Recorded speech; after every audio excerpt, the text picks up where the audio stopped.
Welcome back, dear friends, to the Crimson Academy's course on Release the Sun by William Sears. This is our final chapter, chapter 19, The Martyrdom of the Bab. A wave of violence, unprecedented in its cruelty, its persistency, and its breadth, swept over the face of the entire land. From Khorasan on the eastern border of Persia to Tabriz on the west, from the northern cities of Zanjan and Tehran, stretching as far south as Nairobi, the country was enveloped in darkness. Many recalled the prophecy of Sheikh Ahmed, who spoke so glowingly of the twin revelations that were at hand. He had warned his followers to expect those days of suffering. Pray God, he told them, that you may not be present in the day of the coming of the Prophet or the day of his return, as there will be many civil wars. If any of you should be living at that time, he shall see strange things between the years 1844 and 1851. Nicholas, in his account of those days, says, "The anxious priests, feeling their flock quivering with impatience and ready to escape their control, redoubled their slanders. The grossest lies, the most bloody fictions were spread among the bewildered populace, torn between terror and admiration. When the news of the death of his beloved uncle reached the Bab, and he heard the moving account of the tragic fate of the 7 martyrs of Tehran, his heart was plunged in sorrow. He wrote a special tribute in their honor, which testified to the exalted position they occupied in his eyes. The Bab said that these 7 heroes were the 7 goats spoken of in the prophecies of Islam, who on the day of judgment would walk in front of the promised Qayyim, he who shall arise. It was at this moment that the Prime Minister, Mirza Taghi Khan, issued the command that brought the Bab out of his prison cell of Shihri. The Prime Minister had at last decided to strike at the very head of the faith. The forces of the Shah and the members of the clergy were suffering humiliating defeats all across the land. Remove the Bab, the Prime Minister told himself, and the old order could be restored. He called his councillors together and unfolded to them his plan. This was a drastic change from the Prime Minister's original plan. Up to now, Mirza Taghi Khan had felt that the most effective way of destroying the Bab's influence would be to ruin him morally, to bring out of his retreat in Shihri, where a halo of suffering, holiness, science, and eloquence made him radiate like a sun, to show him to the people just as he was, a vulgar charlatan, a weak dreamer, who did not have courage enough to conceive, still less to direct the daring enterprises of Tabarsi, Nairobi, and Zanjan, or even to take part in them. These councillors pointed out that the Bab's conduct while he was in prison gave no evidence that he was such a person as the Prime Minister suggested. He bore all hardships without complaint. He prayed and worked incessantly. Those who came near him felt the power of his personality. Did they not have the alarming examples of the 2 wardens of Maku and Shihriq? Both had been bitter enemies of the Bab, but through his mere presence among them, they had become enraptured friends. Had not the authorities sent their greatest religious leader of them all, Vahid, to investigate and discredit the Bab? He too, upon meeting him, had forsaken the king, his own fame, and his very life for this prisoner. Was there any comfort to be found in this? What about Manusher Khan's conversion? What about the reports of the spies near the prison of Shihriq? They reported that the Bab spoke often of his death during these days. It was reported that he referred to his death as something not only familiar, but pleasant. Suppose he should display an undaunted courage if exhibited in chains throughout the country. Suppose he confused and bewildered the subtle doctors they chose to debate against him. Suppose they bowed down in belief before him as the wisest of all, Vahid had done. Suppose he became more of a hero and martyr than ever to the people as a result of his treatment. What then? Jobanu himself in his history says, those who came near him felt in spite of themselves the fascinating influence of his personality, of his manner, and of his speech. His guards were not free from that weakness. The risk was too great. After weighing the matter with care, the councillors of the Prime Minister decided against this plan. They dared not take this chance. Now the Prime Minister insisted on more drastic action against the Bab. He cursed the laxity with which his predecessor, Haji Mirza Aghasi, had allowed so great a peril to grow. He was determined that this weak policy must cease at once. To allow the Bab to continue to gain in glory and prestige was unthinkable. Nothing, he told them, short of his public execution can, to my mind, enable this distracted country to recover its tranquillity and peace. Seeing his wrath, not a single voice dared to speak against his plan. After a long silence, one quiet, courageous voice arose in protest. It was that of the Minister of War, who was later to succeed Mirza Taghi Khan. He suggested a less violent course. The Prime Minister was very displeased. He put down this opposition at once. Nothing short of the remedy I advocate can uproot this evil and bring us the peace for which we long, he said.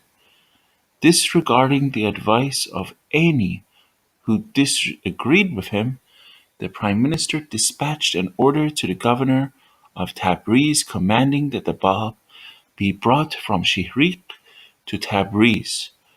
The order requested that the Bab be imprisoned in the city where he would later be told of his fate.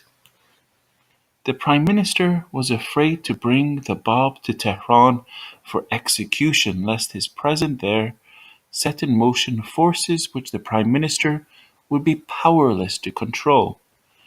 Therefore, the Bab was to be done to death in Tabriz in the north.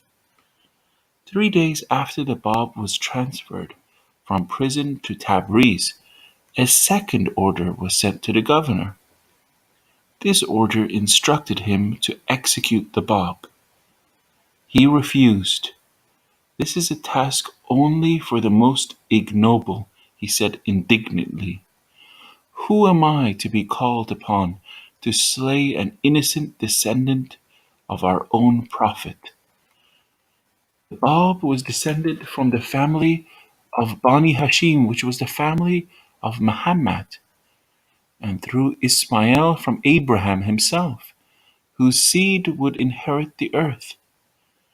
The governor, as well as most of the people, was familiar with the prophecy in their books, which said that should a youth from Bani Hashim be made manifest and summon the people to a new book and to new laws, all should hasten to him and embrace his cause.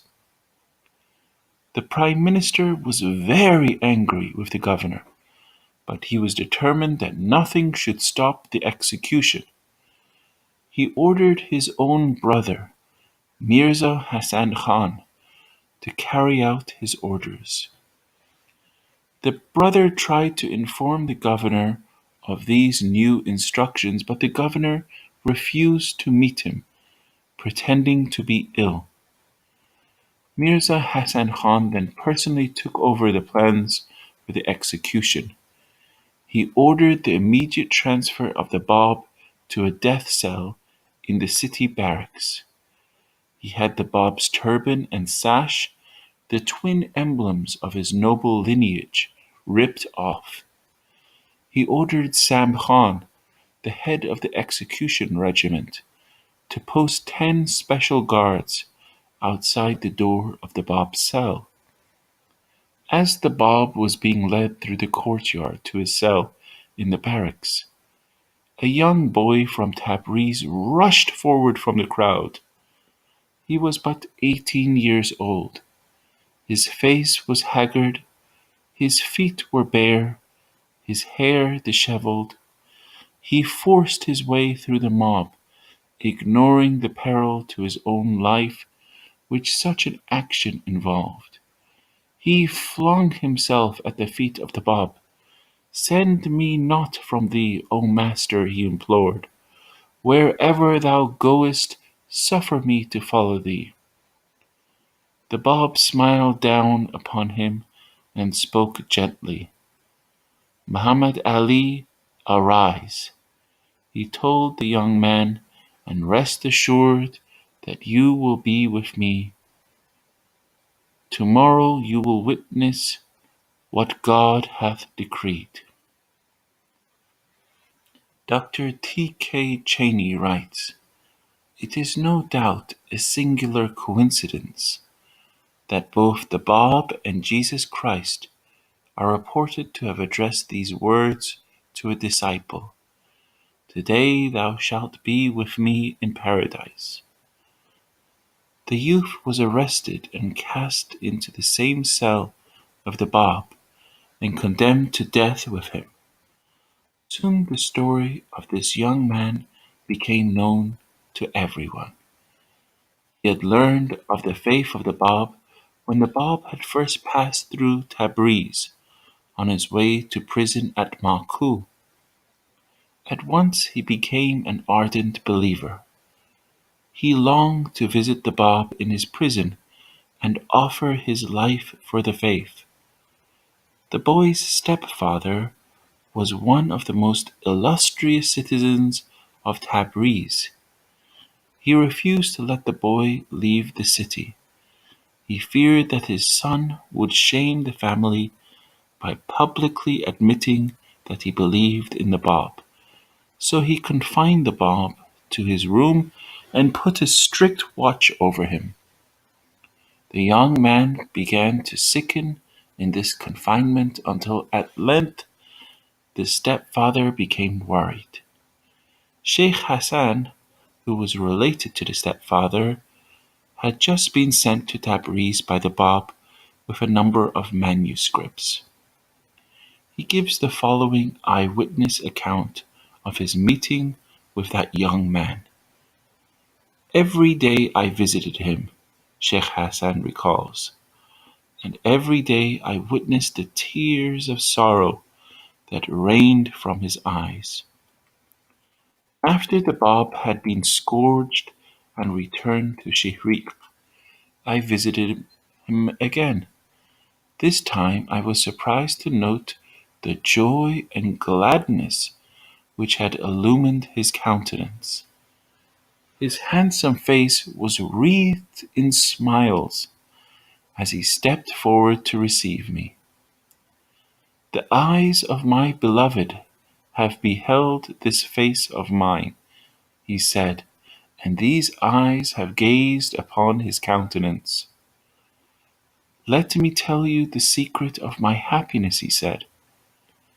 After the Bab had been taken back to Shihriq, one day as I lay confined in my cell, I turned my heart to him and besought him in these words: Thou beholdest, O my best beloved, my captivity and helplessness, and knowest how eagerly I yearn to look upon thy face. Dispel the gloom that oppresses my heart with the light of thy countenance. I was so overcome with emotion that I seemed to lose consciousness. Suddenly, I heard the voice of the Bab, and lo, he was calling me. He bade me arise. I beheld the majesty of his countenance as he appeared before me. He smiled as he looked into my eyes. I rushed forward and flung myself at his feet. Rejoice, he said, the hour is approaching when, in this very city, I shall be suspended before the eyes of the multitude, and shall fall a victim to the fire of the enemy. I shall choose no one except you to share with me the cup of martyrdom. Rest assured that this promise which I give you shall be fulfilled. I was entranced by the beauty of that vision. When I recovered, I found myself immersed in an ocean of joy, a joy the radiance of which all the sorrows of the world could never obscure. That voice keeps ringing in my ears. That vision haunts me both in the daytime and in the night season. The memory of that smile has removed all the loneliness of my confinement.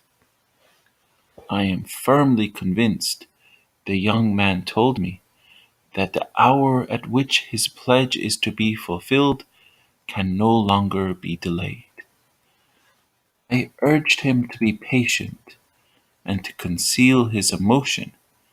He promised not to divulge his secret and undertook to show the utmost forbearance and kindness toward his stepfather.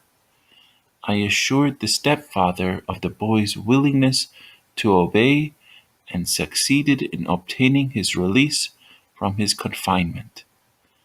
That youth continued until the day of his martyrdom to associate in a state of complete sincerity and joy with his parents and kinsmen. Such was his behavior towards his friends and relatives that, on the day he laid down his life for his beloved, the people of Tabriz all wept and bewailed him. The young man's confidence in his vision never diminished, and the day came at last when he saw the Bab with his own eyes in the barracks courtyard. He flung himself at his feet, looked up at that wondrous smile he knew so well, and heard the Bab fulfill his promise with these words: Arise, you shall be with me. On that last night in his barrack cell, the face of the Bab was aglow with a joy such as had never shone from his face before. Dr. T. K. Cheney, in his account of the Bab, writes, We learn that, at great points in his career, such radiance of might and majesty streamed from his countenance that none could bear to look upon the effulgence of his glory and beauty. Nor was it an uncommon occurrence for unbelievers to bow down in lowly obeisance on beholding his holiness. Sayyid Hussein has left the following eyewitness account of the Bab's last night on earth. Indifferent to the storm that raged about him, he conversed with us with gaiety and cheerfulness. The sorrows that had weighed so heavily upon him seemed to have completely vanished. Tomorrow, he said, will be the day of my martyrdom. Would that one of you might arise and, with his own hands, end my life. I prefer to be slain by the hand of a friend than by that of the enemy. We shrank, however, at the thought of taking away with our own hands so precious a life. We refused and remained silent. The young boy suddenly sprang to his feet and announced himself ready to obey whatever the Bab might desire. This same youth who has arisen to comply with my wish, the Bab declared, will together with me suffer martyrdom. Him will I choose to share with me its crown. Early the next morning, the chief attendant came to the barracks to conduct the Bab into the presence of the leading doctors of law in Tabriz. They were to authorize his execution by signing a death warrant, thus relieving the prime minister of the entire responsibility. The Bab was engaged in a confidential conversation with Sayyid Hussein, one of his closest followers, who had been serving as his secretary. Hussein had been with the Bab throughout his imprisonment. The Bab was giving him last-minute instructions. Confess not your faith, the Bab advised Hussein. Thereby you will be enabled, when the hour comes, to convey to those who are destined to hear you the things of which you alone are aware. The Bab was thus engaged when the chief attendant arrived. He insisted upon the Bab's immediate departure. The Bab turned and rebuked the chief attendant severely. Not until I have said to him all these things I wish to say, the Bab warned, can any earthly power silence me. Though all the world be armed against me, yet shall they be powerless to deter me from fulfilling to the last word my intention. The chief attendant was amazed at such a bold speech on the part of a prisoner. However, he still insisted the Bab accompany him with no further delay. The conversation with Hussein was left unfinished. The Bab and the 18-year-old boy who was to die with him were led one by one into the presence of each of 3 doctors of law. The guards made certain that the irons about the neck and wrists were secure. To the iron collar about the Bab's neck they tied a long cord, which was held by another attendant. Then, so that everyone could see him in his humiliation, they walked him about the town. They led him through the streets and bazaars, overwhelming him with blows and insults. He was paraded publicly, as Christ had been, an object of derision. To the people of Tabriz, the Bab was no longer triumphant. He was to die. He was being humbled and degraded just as the Prime Minister had planned. The crowds packed the streets along which he was led. The people climbed upon each other's shoulders, the better to see this personage who was so much talked about. What a pity he was so powerless, they said. Quite obviously this could not be a man of God, and certainly not the promised one. The followers of the Bab who were in the crowds scattered in all directions. They were trying to arouse among the onlookers a feeling of pity or sympathy which might help them save their master. Jesus had entered Jerusalem, hailed on all sides with palm leaves strewn in his path, only to be mocked and reviled in that same Jerusalem within the week. In like manner, the glory that had attended the Bab's first triumphant entry into Tabriz was now forgotten. This time the crowd, restless and excitable, flung insulting words at him. They wanted to be entertained with miracles and signs of wonder, and the Bab was failing them. They pursued him as he was led through the streets. They broke through the guards and struck him in the face. When some missile hurled from the crowd would reach its mark, the guards and the crowd would burst into laughter. The Bab was then brought before the priest who had previously incited the clergy to scourge him. As soon as he saw the Bab approaching, he seized the death warrant and thrust it at the attendant. "No need to bring him into my presence," he cried. "This death warrant I signed long ago, the very day I saw him in that gathering here in Tabriz. He is the same man I saw then, and has not since surrendered any of his claims. Take him away." The other priests in turn also refused to meet the Bab face to face. Their hatred of him had increased since the day of his previous triumph over them. "We are satisfied that it is a right to pronounce the sentence of death," they said. "Do not bring him into our presence."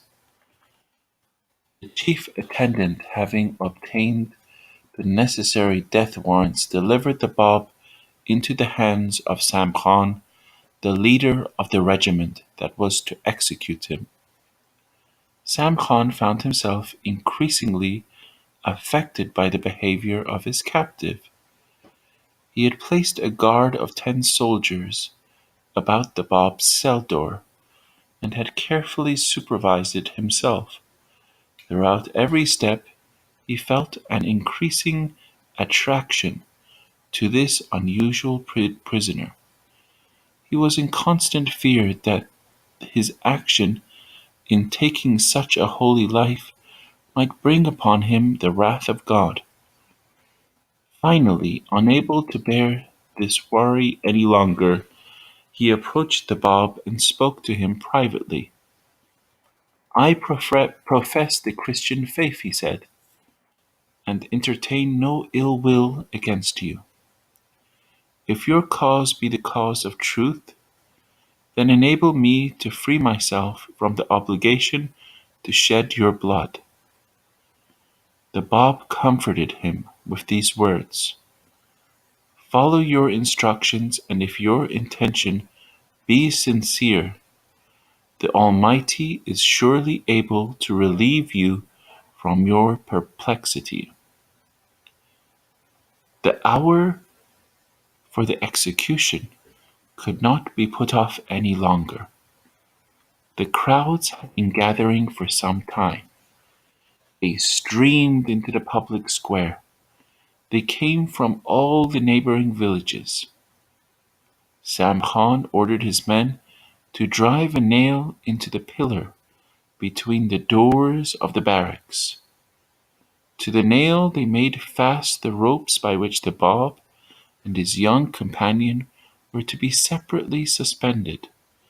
Thus was fulfilled before the eyes of the people gazing upon the scene the words of the prophecy in their own sacred writings, which foretold that when the promised one was slain, he would be suspended like unto Christ before the gaze of the public.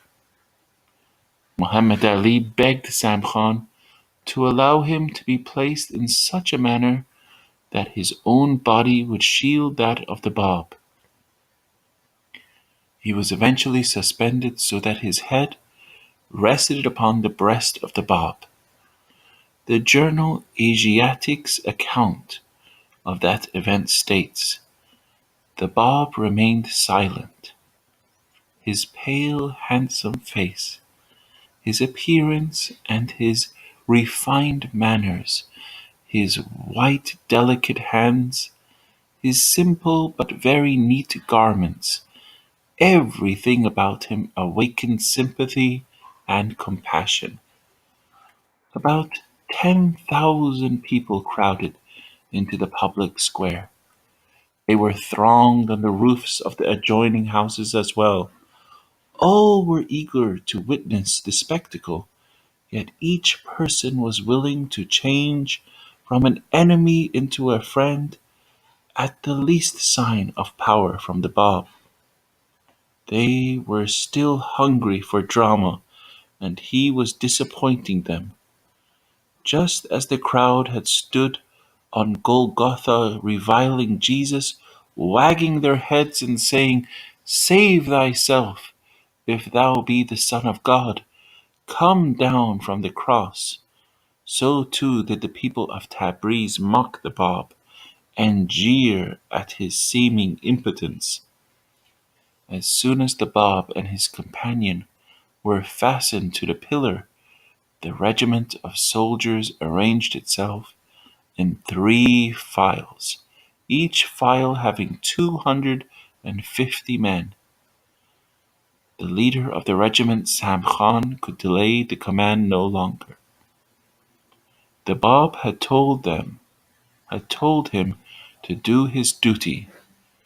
Therefore it was apparently the will of God that his regiment should take the life of the Bab. This was a source of great sorrow to him. Reluctantly he gave the command, "Fire!" In turn each of the files opened fire upon the Bab and his companion until the entire regiment had discharged its volley of bullets. There were over 10,000 eyewitnesses to the electrifying spectacle that followed. One of the historical accounts of that staggering moment states, "The smoke of the firing of the 750 rifles was such as to turn the light of noonday into darkness." As soon as the cloud of smoke had cleared away, an astounded multitude looked upon a scene which their eyes could scarcely believe. There, standing before them, alive and unhurt, was the companion of the Bab, whilst he himself had vanished from their sight, though the cords with which they had been suspended had been rent in pieces by the bullets, yet their bodies had miraculously escaped the volleys. Cries of astonishment, confusion, and fear rang out from the bewildered multitude. "The Bab has vanished! He is freed!" they shrieked. "It is a miracle! He was a man of God! They are slaying a man of God!" An intense clamor arose on all sides. The crowd was already dangerous. The public square became a bedlam as a frantic search for the Bab began.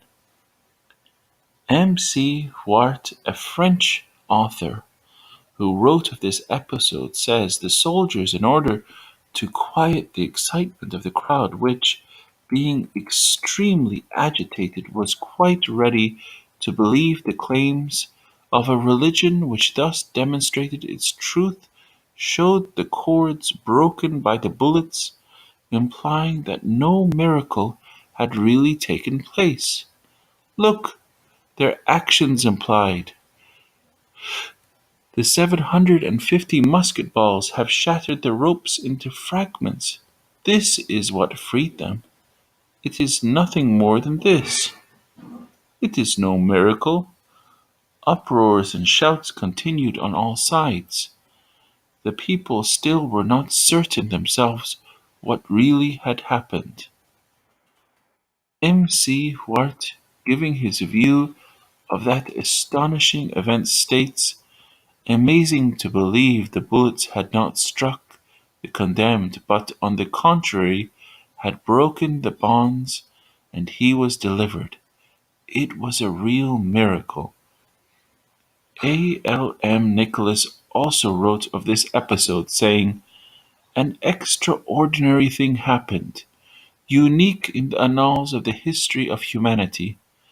The bullets cut the cords that held the Bab, and he fell to his feet without a scratch. The frantic search by the authorities for the Bab came to an end within but a few feet of the execution post. They found him back in his cell in the barracks, in the same room he had occupied the night before. He was completing his conversation with his secretary, Sayed Hossein. He was giving to him those final instructions which had been interrupted that morning. An expression of unruffled calm was upon his face. His body obviously had emerged unscathed from the shower of bullets. The Bab looked at the chief attendant and smiled. "I have finished my conversation," he said.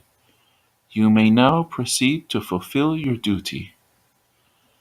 The chief attendant was much too disturbed to resume his duties.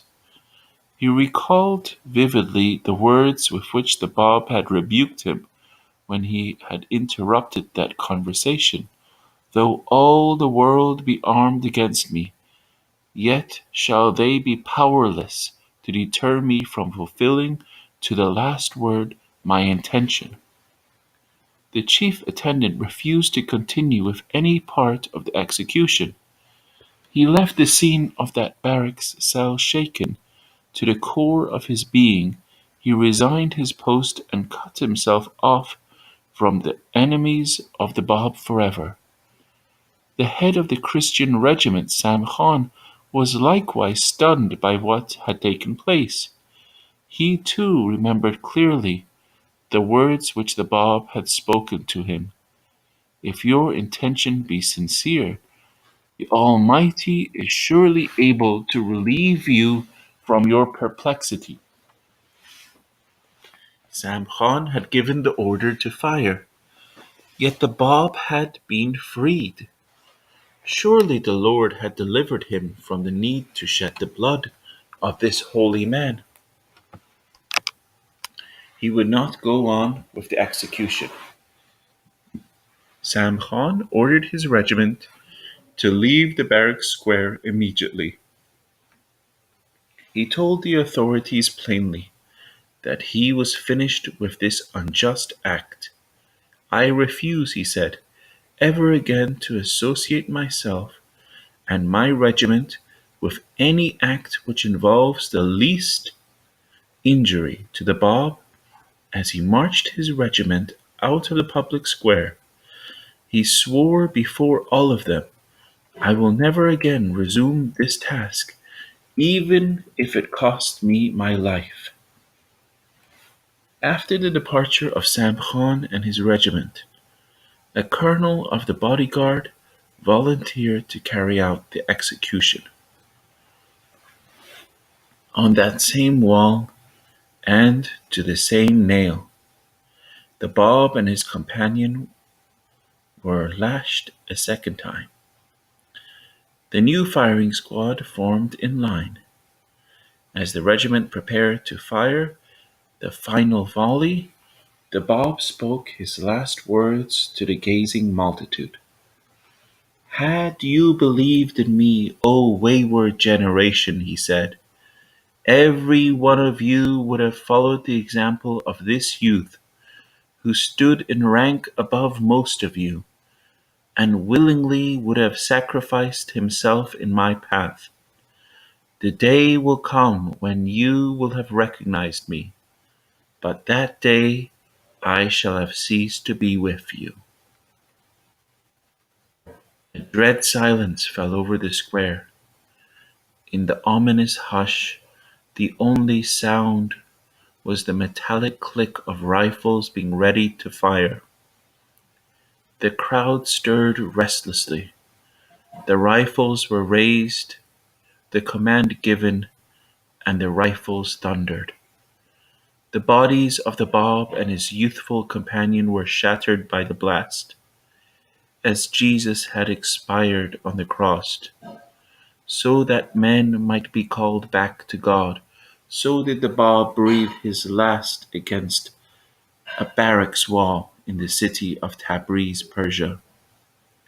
The historian Nicholas, in his account of those hours, writes, Christians believe that if Jesus had wished to come down from the cross, he could have done so easily.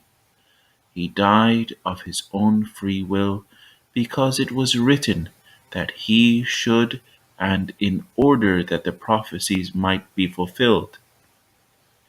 The same is true of the Bab, so his followers say.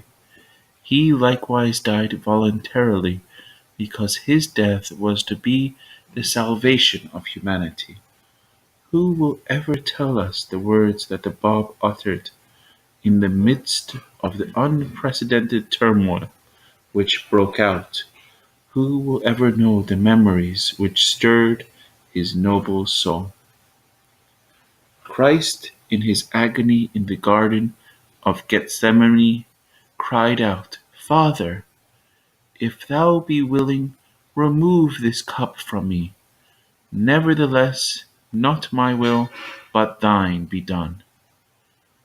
The Bab in the frozen winter of Malkuh likewise called out to mankind that it was God's will and not his own that impelled him to throw himself headlong into that ocean of superstition and hatred which was fatally to engulf him. Both Christ and the Bab uttered the same words of warning. O wayward generation! The martyrdom of the Bab took place at noon on Sunday, July 9th, 1850, 30 years from the time of his birth in Shiraz. An historical account of that second and final volley states, this time the execution was effective, but the crowd, vividly impressed by the spectacle they had witnessed, dispersed slowly, hardly convinced that the Bab was a criminal. On the evening of the day of his martyrdom, the mangled bodies of the Bab and his companion were removed from the courtyard of the public square.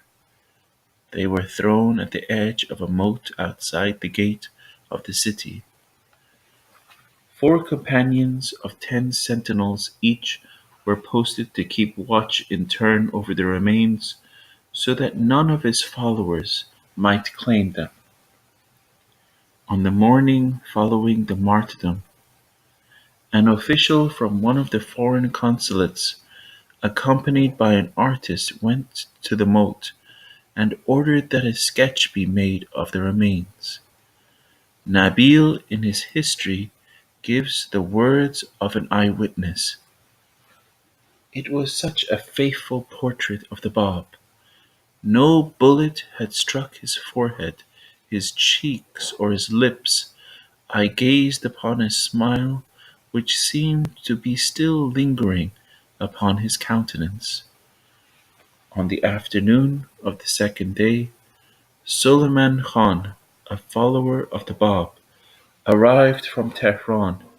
He had heard of the threat to the life of the Bab and had left Tehran to try to rescue him. To his dismay, he arrived too late. He resolved to rescue the bodies of the Bab and his companion in spite of the sentinels, and no matter what the risk to his own life. In the middle of that same night, with the help of a friend, he succeeded in bearing away the bodies. The 2 friends watched the sentinels carefully. The hearts of the guards were not in the task of standing watch through a long night. So while they slept, Suleiman Khan and his friend stole the sacred remains and carried them from the edge of the moat to a silk factory owned by one of the believers. The remains were placed the next day in a specially constructed wooden case, and were hidden in a place of safety. The sentinels awakened, and finding their trust had been spirited away, sought to justify themselves by pretending that while they slept wild beasts had carried away the bodies. Their superiors also concealed the truth and did not report it to the authorities for fear of losing their own positions. This pleased the followers of the Bab, who were anxious to prevent any further investigation which might take from them those blessed remains. Meanwhile, from the pulpits of Tabriz, the religious leaders boastfully proclaimed that the Bab's remains had been devoured by wild animals. "This proves us aright and him false," they cried out, "for it is written in our prophecies that the holy body of the Promised One will be preserved from beasts of prey and from all creeping things." Nicholas, in his history, says the most reliable testimony of the actual witnesses of the drama and of its actors does not leave me any doubt that the body of the Bab was carried away by pious hands and at last received a burial worthy of him. Suleiman Khan reported the rescue of the remains of the Bab to Baha'u'llah in Tehran. Baha'u'llah immediately sent a special messenger to Tabriz to arrange for the bodies to be transferred to the capital. This decision, Nabil tells us, was prompted by the wish of the Bab himself. In his own handwriting, the Bab had expressed the desire to be buried near his loved one. In a letter written in the neighborhood of a shrine near Tehran, Nabil says that the Bab addressed the saint buried there in words such as these: "Well is it with you to have found your resting place under the shadow of my beloved. Would that I might be entombed within the precincts of that holy ground." Baha'u'llah respected that wish by having the remains of the Bab transferred to that very spot. But the place remained secret until Baha'u'llah's departure from Persia. The hand of the wrath of God began, almost at once, to strike down those primarily responsible for the martyrdom of the Bab. That same lack of mercy which had been shown to those who had injured him throughout his life was now visited upon the last of his persecutors. The governor of Shiraz, who first imprisoned the Bab, was hurled from power and abandoned by friend and foe alike. The high priest or judge who had scourged him was struck with paralysis and died an agonizing death. The king, Muhammad Shah, who had refused to meet the Bab, was struck down by illness and succumbed to a complication of maladies far before his time. His prime minister, Haji Mirza Aghasi, who had twice banished him to prison, was toppled from power and died in poverty and exile. The mayor of Tehran, Muhammad Khan, who held prisoner Tahirih and the 7 martyrs of Tehran and assisted in their deaths, was strangled and hanged from the gallows. The new ruler Nasruddin Shah, who permitted the slaying of the Bab, was awaiting a day of assassination, which was to be far more dreadful and dramatic than that of his father.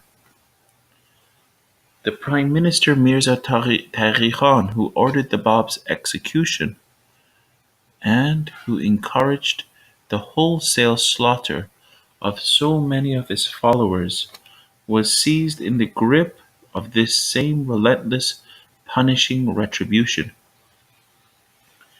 His greatest crime was the taking of the life of the Bab. His greatest massacre was that which took place in Zanjan after the martyrdom of the Bab. 1,800 were slain in Zanjan village alone, although the soldiers had promised on their honor to spare the followers of Hojat, who willingly came out of their shelters. They lined them up in rows to the accompaniment of drums and trumpets and pierced them with bayonets. Then the victorious army forced those of high standing who were left to march on foot before their horses all the way to Tehran, with chains about their necks and shackles on their feet. When they appeared before the Prime Minister, Mirza Taghi Khan, he ordered that the veins of 3 leaders be slashed open. He would make an example of them, he said, as he had made of the Bab. The victims did not betray the least fear or emotion. They told the Prime Minister that the lack of good faith with which the authorities, the army, and himself had been guilty of was a crime which Almighty God would not be satisfied with punishing in an ordinary way. God would demand they hold him a more impressive and striking retribution for the slayer of a prophet and the persecutor of his people. They prophesied that the Prime Minister himself would very soon suffer the very same death which he in his hatred was now inflicting upon them. Charbonneau in his history says, "The only thing I can affirm that I was given assurance that the prophecy had really been made by the martyrs of Zanjan. It happened precisely as those victims had foretold. Mirza Taghi Khan fell from the favor of the king.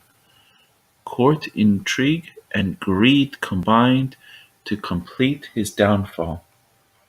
All the honors he had enjoyed were stripped from him.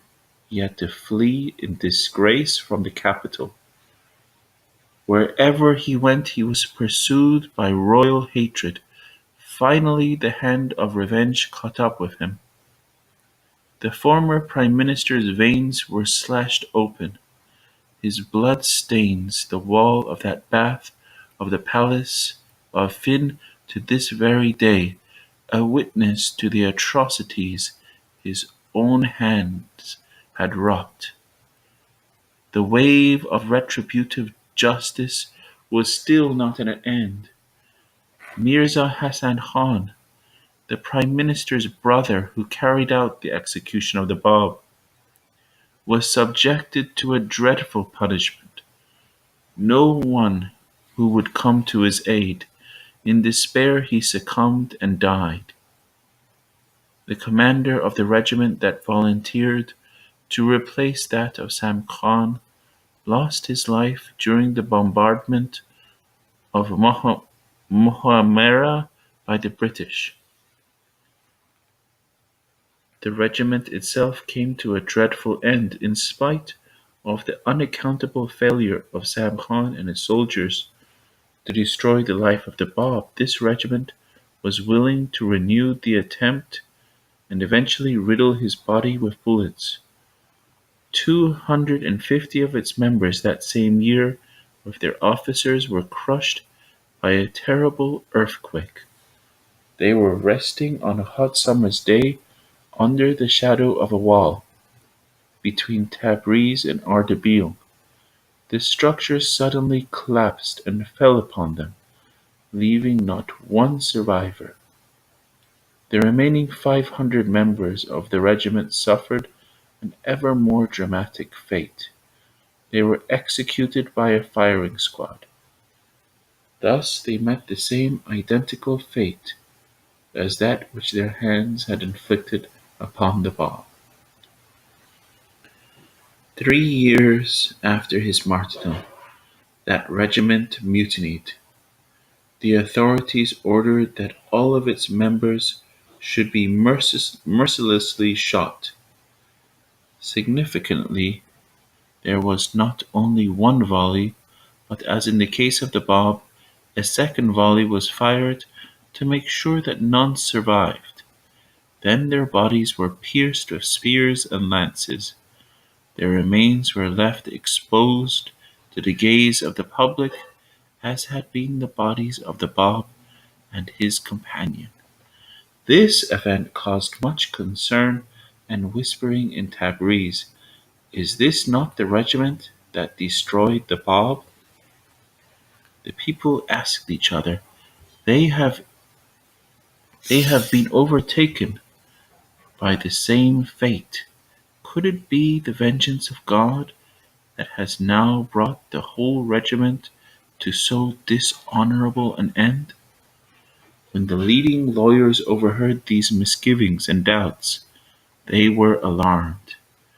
They issued a warning stating that all who expressed such thoughts would be severely punished. To demonstrate their anger, they made an example of a few of the people. Some were fined and some were beaten. All were warned under threat of further punishment to cease such talk at once. It can only revive the memory of a terrible adversary. They were told. History records that from the very hour that the volley of bullets was fired at the Bab, a gale of exceptional severity arose and swept over the whole city.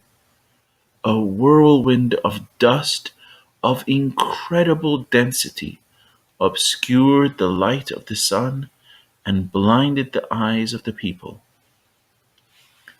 The city of Tabriz remained wrapped in that fearful darkness from noon until night. This was the hour promised in the Old Testament, in the book of Amos, who said, "And it shall come to pass in that day, saith the Lord God, that I will cause the sun to go down at noon, and I will darken the sky on a clear day." The Lamb had just been slain, as it had been promised in the revelation of St. John. The events that soon took place in the city of the Bab's birth were also foreshadowed in that book.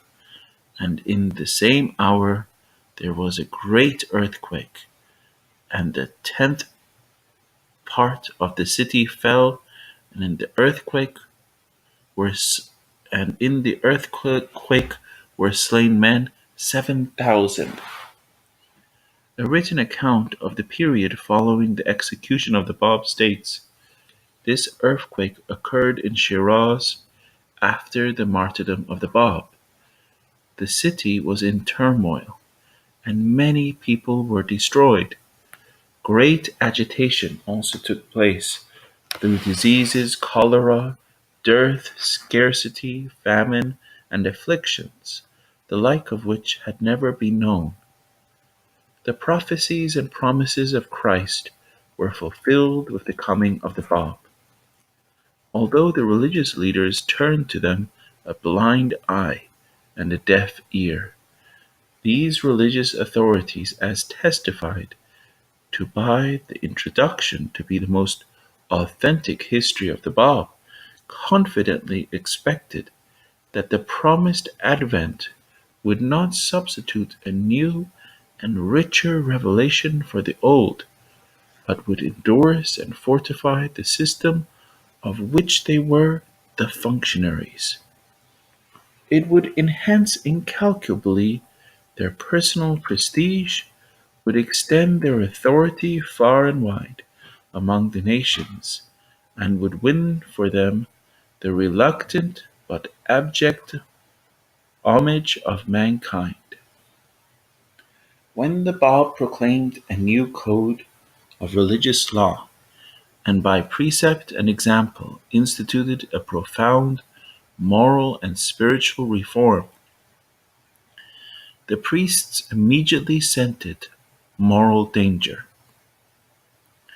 They saw their monopoly undermined, their ambitions threatened, their own lives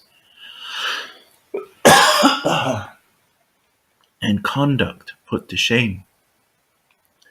They rose against him in sanctimonious indignation. The cause of the rejection and persecution of the Bab. This historical analysis continues, was in its essence the same as that of the rejection and persecution of the Christ. If Jesus had not brought a new book, if he had not only reiterated the spiritual principles taught by Moses, but had continued Moses' rules and regulations too, he might, as merely a moral reformer, have escaped the vengeance of the scribes and Pharisees. But to claim that any part of the Mosaic law, even with such material ordinances as those dealing with divorce and the keeping of the Sabbath, could be altered, and altered by an unordained preacher from the village of Nazareth, this was to threaten the interests of the scribes and Pharisees themselves. And since they were the representatives of Moses and of God, it was blasphemy against the Most High. As soon as the position of Jesus was understood, his persecution began. As he refused to desist, he was put to death. For reasons exactly parallel, the Bab was from the beginning exposed. There is but one parallel in all recorded history to the brief, turbulent history of the Bab. It is the passion of Jesus Christ. There is a remarkable similarity in the distinguishing features of their careers, their youthfulness and meekness, the dramatic swiftness with which each ministry moved towards its climax, the boldness with which they challenged the time-honored conventions, laws, and rites of the religions into which they had been born, the role which the religious leaders played as chief instigators of the outrages they were made to suffer, the indignities heaped upon them, the suddenness of their arrest, the interrogations to which they were subjected, the scourgings inflicted upon them, their passing first in triumph, then in suffering, through the streets of the city where they were to be slain,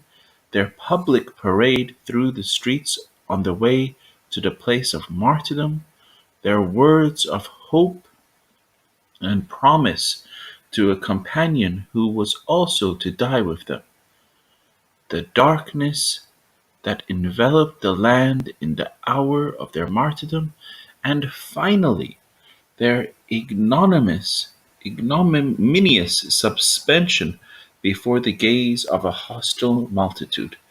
So momentous an event could hardly fail to arouse widespread and keen interest even beyond the confines of the land in which it occurred.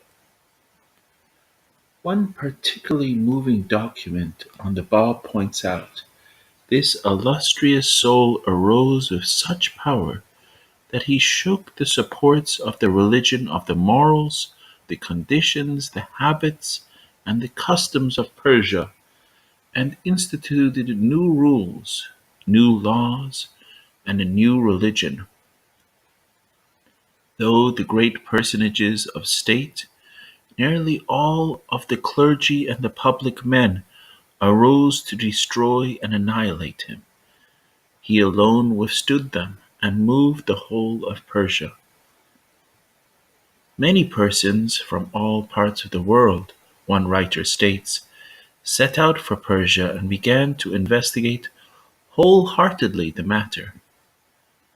A noted French publicist testifies, all Europe was stirred to pity and indignation. Among the literature of my generation in the Paris of 1890, he said, the martyrdom of the Bab was still as fresh a topic as had been the first news of his death. We wrote poems about him. Sarah Bernhardt entreated Catull Mendes for a play on the theme of this historic tragedy. A drama was published in 1903 entitled "The Bab" and was played in one of the leading theatres of St. Petersburg. The drama was publicized in London and was translated into French in Paris and into German by the poet Fiedler. M. J. Batoul, in a lecture on the faith of the Bab, quotes M. Van Berry's words spoken in the French Academy, words which testify to the depth and power of the Bab's teachings. The Bab, he states, has expressed doctrines worthy of the greatest thinkers. The famous Cambridge scholar Edward Granville Browne wrote, "Who can fail to be attracted to the gentle spirit of the Bab? His sorrowful and persecuted life, his purity of conduct and youth, his courage and uncomplaining patience under misfortune, but most of all his tragic death, all serve to enlist our sympathies on behalf of the young prophet of Shiraz, that Jesus of the age, a prophet and more than a prophet, is the judgment passed by the distinguished English clergyman, Dr. T. K. Cheney. His combination of mildness and power is so rare," he states, "that we have to place him in line with supernormal men." Sir Francis Younghusband, in his book "The Gleam," has written, "The story of the Bab was the story of spiritual heroism unsurpassed." The Bab's passionate sincerity could not be double doubted, for he had given his life for his faith, and that there must be something in his message that appealed to men and satisfied their souls was witnessed to by the fact that thousands gave their lives in his cause and millions now follow him. His life must be one of those events in the last 100 years which is really worth study. The French historian A. L. M. Nicholas wrote, "His life is one of the most magnificent examples of courage which it has been the privilege of mankind to behold. He sacrificed himself for humanity. For it he gave his body and his soul. For it he endured privations, insults, torture, and martyrdom. He sealed with his very life-blood the covenant of universal brotherhood. Like Jesus, he paid with his life for the proclamation of a reign of concord, equity, and brotherly love. More than anyone, he knew what dreadful dangers he was heaping upon himself.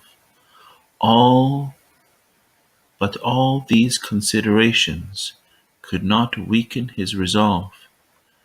Fear had no hold upon his soul, and perfectly calm, never looking back in full possession of all his powers, he walked into the furnace.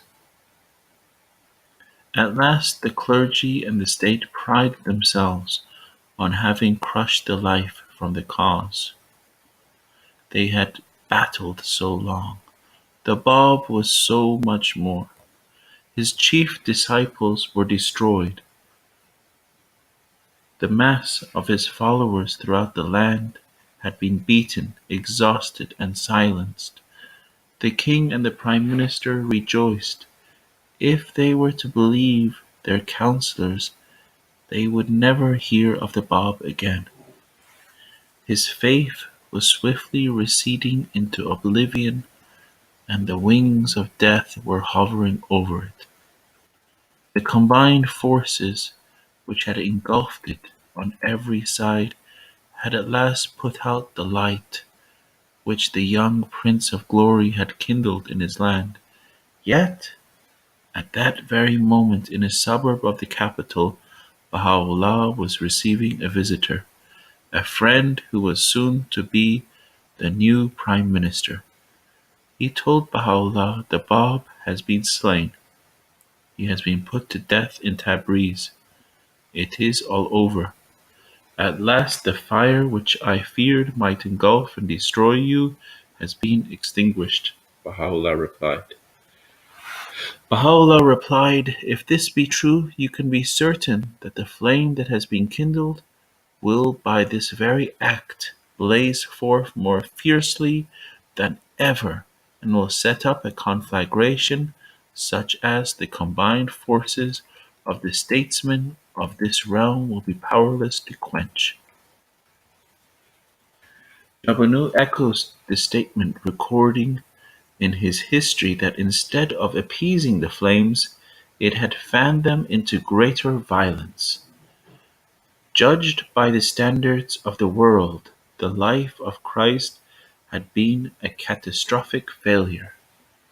Of his chosen disciples, one had betrayed him, another had denied him, and only a handful stood at the foot of the cross.